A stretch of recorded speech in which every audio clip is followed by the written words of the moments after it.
이번 공급 대책 후에 결국에는 정부가 보유세 카드를 만질 거다 이렇게 전망하는 분도 있더라고요. 그래서 정부의 추가 규제안은 좀 어떻게 보시나요? 일단은 정부가 사실은 이제 우리나라가 워낙 부채가 너무나 많이 증가해 있는 형태잖아요. 가계도 그렇고 기업도 그렇고 정부 부채 부분도 그런데 그나마 이제 정부 부채의 비율이 낮았었는데 코로나라는 위기를 겪고 또 실질적으로 경기의 침체 국면에 접어든 상황이다 보니까 정부의 역할 확대가 굉장히 중요한 시장이고 그러다 보니까 정부가 재정을 많이 투입을 해야 되는 구조. 그렇지만 지금 정부가 재정을 확보하는 방법은 두 가지잖아요. 하나는 정부가 빚을 내는 방법 그리고 또 하나는 국민들한테 걷어서 이 비용을 충당하는 방법 이 두 가지가 있는데 결국 빚은 계속 내고 있고 재정을 확대하면서 국채 발행을 하면서 빚을 내고 있고 이것만으로도 안 되기 때문에 결국은 세금을 일정 부분 거둘 수밖에 없는데 그럼 세금을 누구한테 거둘 것이냐. 당장 밥 먹고 살 정도도 안 되는 사람들한테 거둘 것이냐 아니면 자산이 있는 사람들한테 거둘 것이냐 이런 부분에 있어서도 보유세에 대한 부분이 이제 어느 정도 현실화될 수가 있다라는 것들이 예측될 수 있고요.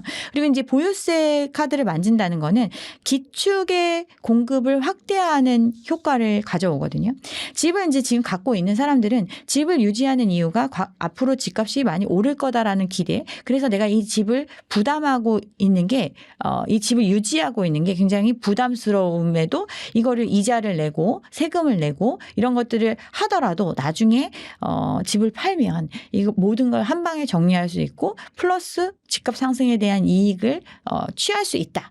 이런 기대감 때문에 집을 가지고 있는 사람들이 많거든요. 근데 그 집을 갖고 있는 것 자체가 현실적으로는 유지하기가 어려운 사람들이 이제 늘어나게 되는 거죠. 보유세가 어떤 좀 강화된다라는 거. 그러면 이걸 유지하지 못하는 사람들은 결국엔 정리할 수밖에 없고 정리를 한다라는 거는 매물로 내놓는 것, 즉 공급자로 돌아설 수 있는 구조고 이 얘기는 기축의 어떤 공급 확대를 촉진시킬 수 있는 길이기 때문에 어떤 수요 공급 측면에 있어서도 보유세 카드를 건드릴 수 있다. 그렇지만 어떤 기존의 어떤 신뢰의 이익이 있기 때문에 바로 보유세를 강화하겠다 이렇게 하진 않을 거고 지금 내가 이 상황을 이제 유지하기 어려운 사람들한테 일정 부분의 어떤 유예 기간 시간을 주고 강화하는 형태, 예고하는 형태 이렇게 가지 않을까 이렇게 생각을 합니다. 서울 아파트 평균 가격이 14억을 돌파했는데 이게 통계 작성 이래 최초라고 하더라고요. 그래서 서울 집값 이제 오르는구나 이렇게 생각하는 분도 있을 것 같은데 실제는 어떤지 좀 궁금합니다. 이거는 이제 시장의 기본적인 상황이 어땠는지를 보고 이 가격을, 이 의미를 해석을 해야 된다고 생각을 합니다. 고금리의 시대가 끝나고 피벗이 이루어지고 금리가 인하가 시작이 된 시장에서도 사실은 어떤 부채의 한계 상황 그리고 가격이 너무 올라간 현상 이런 것들 때문에 똘똘한 한 채 외의 지역들은 사실은 가격이 많이 내려갔어요.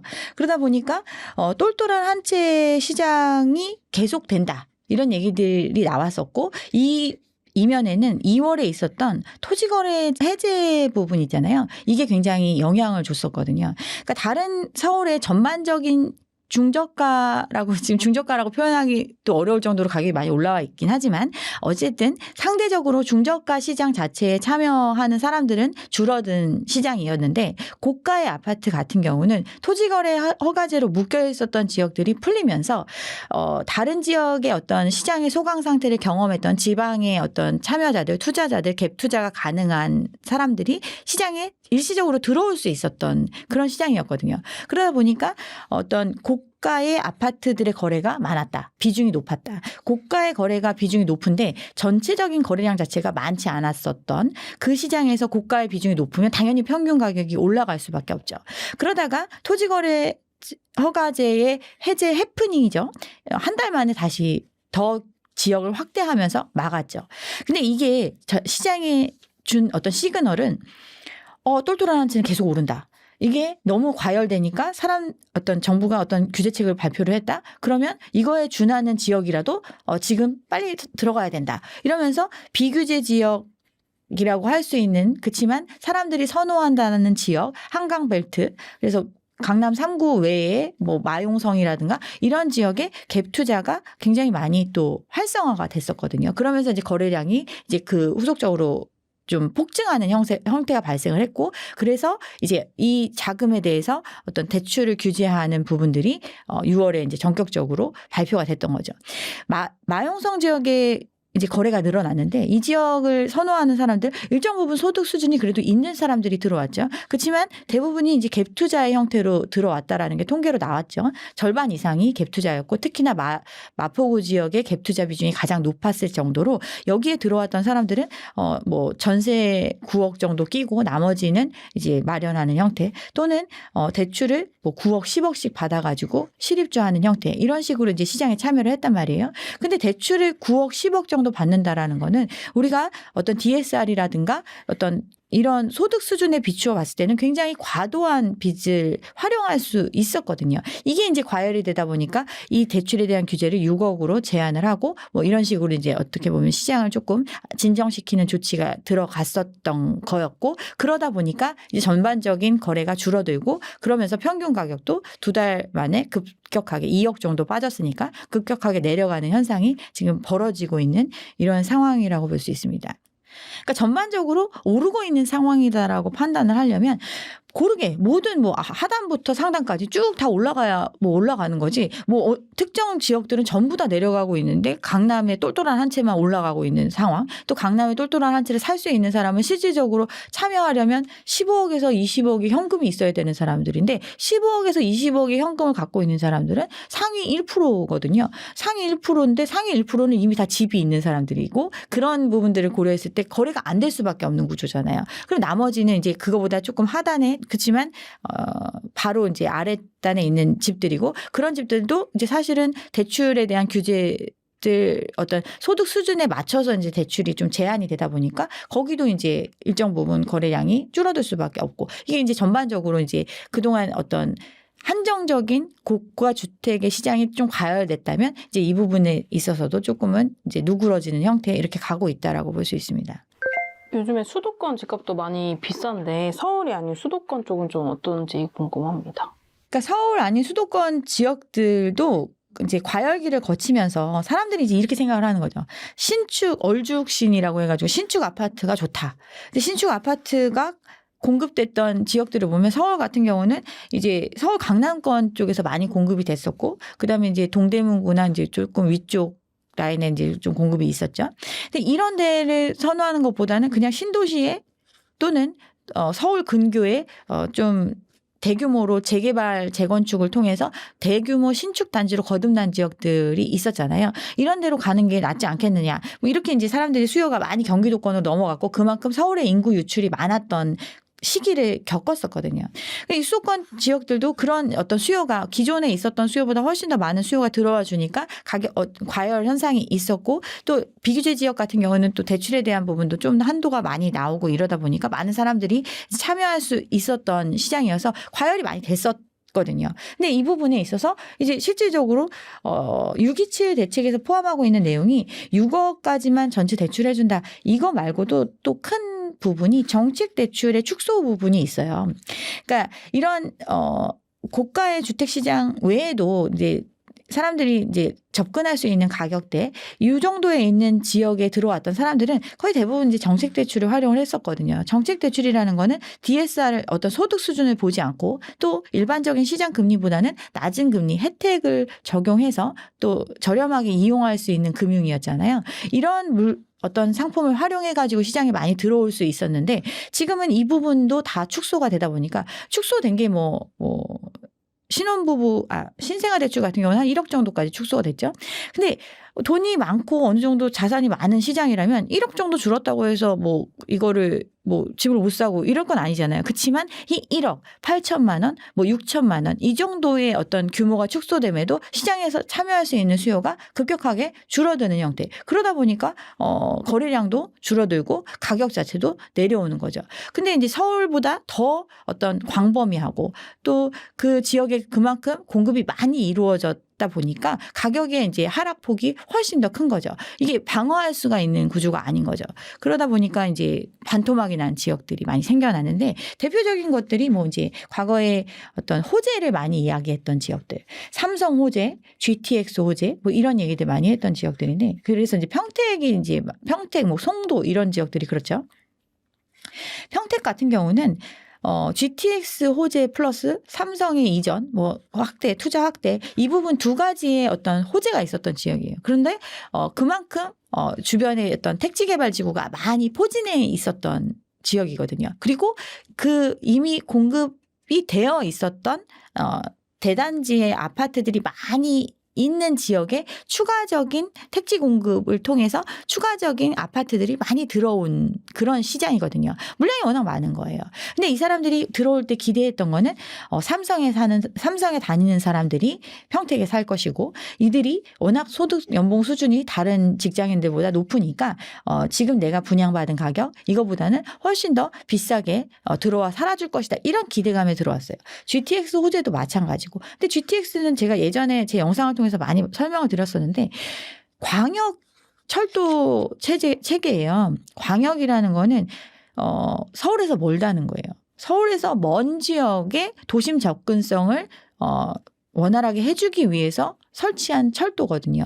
이 얘기는 이 GTX를 이용하지 않는 나머지의 어떤 시간적인 거리, 접근성은 여전히 그대로인 거예요. 근데 GTX만으로 이 모든 어떤 시장의 어떤 교통 수요 이걸 다 흡수할 수 있는 게 아니잖아요.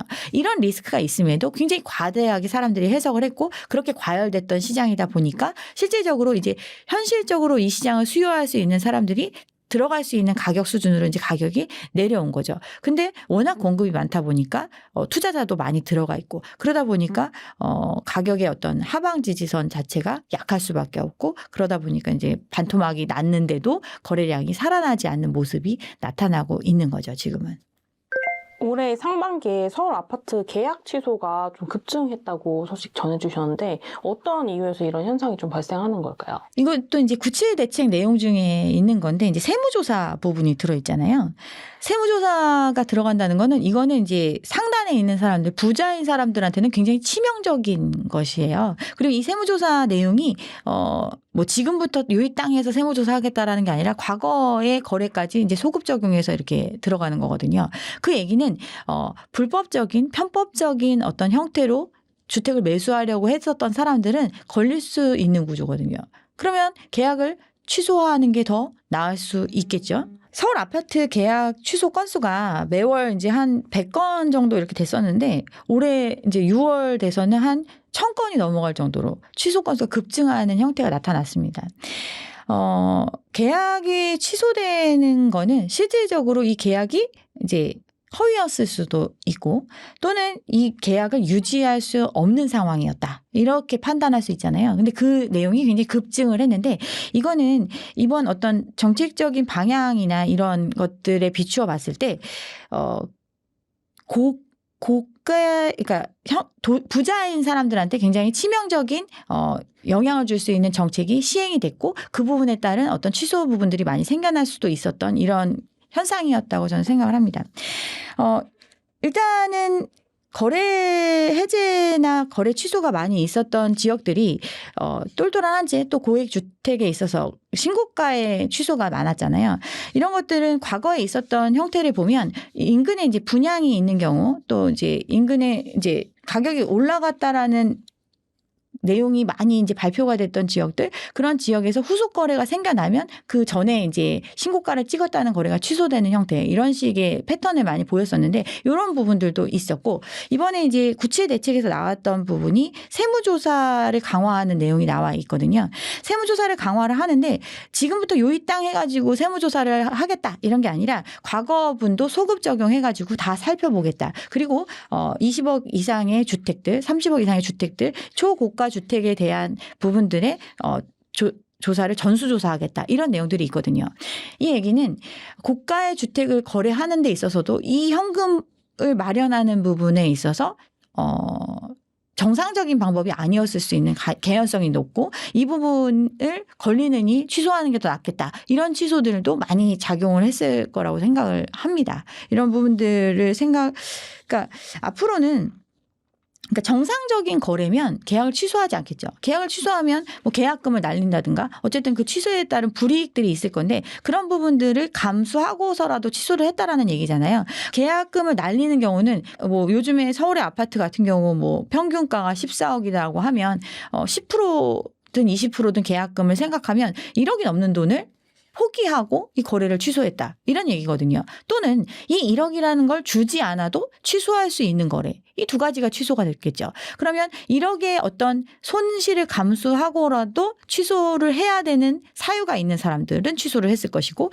그다음에 그 거래 어떤 비용에 있어서 자유로운 사람들이 취소할 수 있었다. 비용에 있어서 자유로운 사람들이라는 거는 이 거래 자체가 정상적인 거래는 아니었을 것이다.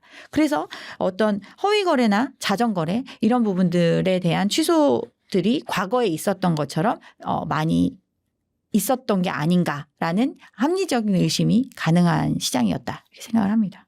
지난 인터뷰에서 강남의 고가 아파트 시장이 이제 유지하기 어려울 거다 이렇게 전망해 주셨는데, 실제로 지금 강남 3구 전세가율이 40%로 사상 최저 수준이고, 또 강남 메이플자이가 신축인데 이제 전세가 막 1억씩 빠진다 이런 기사가 나더라고요. 그래서 강남 고가 아파트 시장이 예상보다 좀 빠르게 무너지고 있는데 어떻게 좀 보시는지.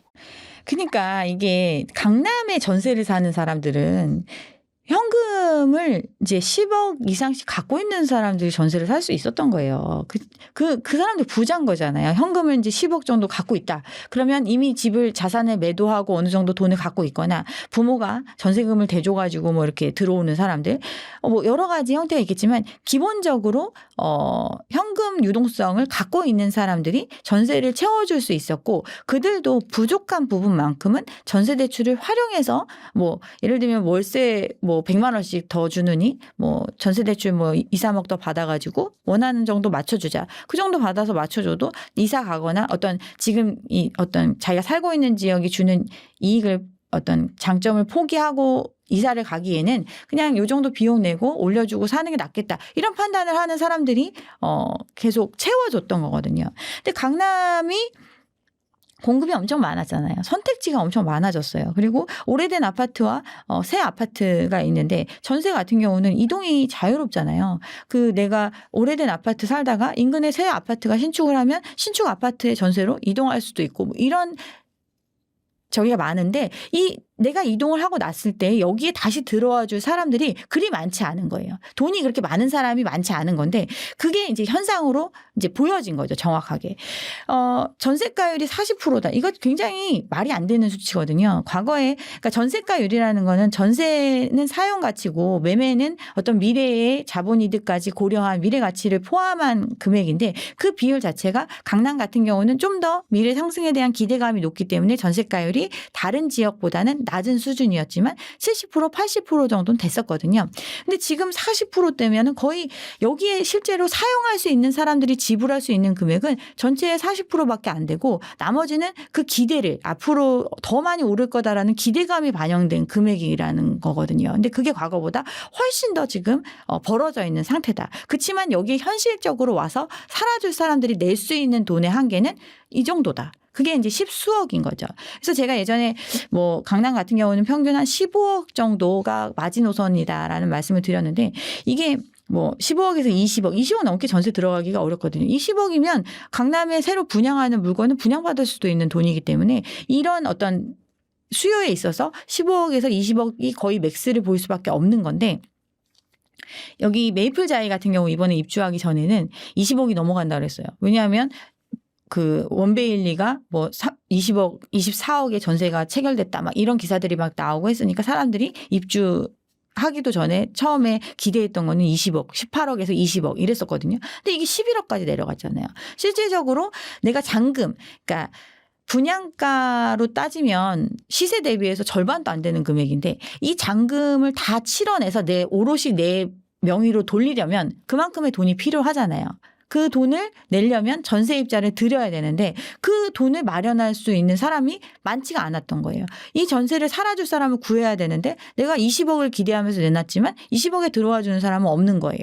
그러다 보니까 내려서 결국 내가 이 잔금을 치를 수 있는 정도, 뭐 한 10억, 11억만 있어도 당장 이 상황을 해결할 수 있으니까 그렇게라도 전세를 채워줄 사람을 구하고 있고, 또 이게 이제 재건축 같은 경우는 이제 새로 명의가 바뀌는 형태, 그러니까 새로 이제 명의를 등록하는 형태다 보니까 전세 대출이 안 된단 말이에요. 이런 경우에 전세 대출 없이 이 현금을 조달할 수 있는 사람들이 채워줘야 한다라는 그 조건도 만족을 해야 되다 보니까 더 수요가 없는 거죠. 그래서 현실적으로 채워줄 수 있는 가격대의 물건부터 먼저 빠지고 있는 형태. 그러다 보니까 남들보다 이 상황을 빨리 해결하기 위해서는 여유가 없는 사람들은 금액을 낮춰서라도 세입자를 드리고 그렇게 하다 보니까 전세가가 이렇게 떨어지고 있는 이런 현상이 벌어지고 있거든요. 근데 이게 뭐 일시적인 현상이다라고 얘기하시는 분도 있지만 결국에는 이 강남의 어떤 평균적인 전세를 원하는 물량들은 내가 들어와서 살 정도의 이 자금을 내고 들어올 수 없고 또는 이미 다른 데 활용하고 있기 때문에 이 자금이 필요한 사람들이 전세를 놓는 거고 그 전세를 채워줬던 사람들은 수요가 한정적이다 보니까 새로 공급되는 물량은 많고 이동하면 거긴 빌 수밖에 없는데 여기에 갭을 메워줄 수 있는 사람이 많지가 않은 거죠. 그래서 최근에 제 지인들 중에서 두 분이 이번에 이제 강남에 전세를 구했어요. 한 분은 강남 개포 쪽에 전세를 구했는데 뭐 거기 지금 호가 나와 있는 건 뭐 15억에서 뭐 17억 뭐 이렇게까지 나와 있는데 14억에 계약을 했거든요. 이번에 계약을 했고 그다음에 잠실 레미안 쪽에도 이제 이번에 대규모 입주 물량이잖아요. 여기도 지금 뭐 기존의 잠실 같은 경우 뭐 11억에서 13억 간다. 이 정도 전세 수준을 보이고 있는데 이 신축 입주하시는 분은 10억에 이번에 계약을 했거든요. 그러니까 지금 나와 있는 어떤 호가에도 사실은 매물이 굉장히 많이 쌓여 있고 그 물건 중에 실질적으로 거래가 이루어지고 계약이 체결되는 금액 수준은 이 호가보다는 굉장히 낮은 수준이다. 그만큼 돈 있는 사람이 많지 않다. 그리고 돈을 필요로 하는 사람은 많다. 이게 실제 상황입니다. 그럼 그런 20억의 호가를 기대하면서 이제 갖고 계셨던 집주인분들은 지금 어떤 상황인지 좀 궁금합니다. 근데 20억에 기대를 했다라는 거는 내가 이제 부담금, 뭐 조합원 같은 경우는 분담금을 이 전세금으로 다 이제 메꿔서 대출을 없애고 또 일부 이제 여유 자금을 확보해서 이 자금을 가지고 뭐 다른 투자를 한다든가 뭐 이런 것들을 기대해서 이제 유지를 하는 거고, 분양을 받으신 분들은 분양가와 전세가의 그 갭만큼만을 현금으로 그러니까 자기가 투여할 수 있는 사람이었으니까 그 전세금을 활용해서 어떤 이 전체적인 분양가를 치르려고 했었던 거였잖아요. 근데 이제 그 정도까지는 아직 현재까지는 맞춰지고 있는 상태잖아요. 왜냐하면 이 분양가 자체가 지금 말하는 시세보다는 현저히 낮은 금액이니까 그 상황을 그래서 이제 유지를 하고 있는데 이게 끝이 아니다라는 거.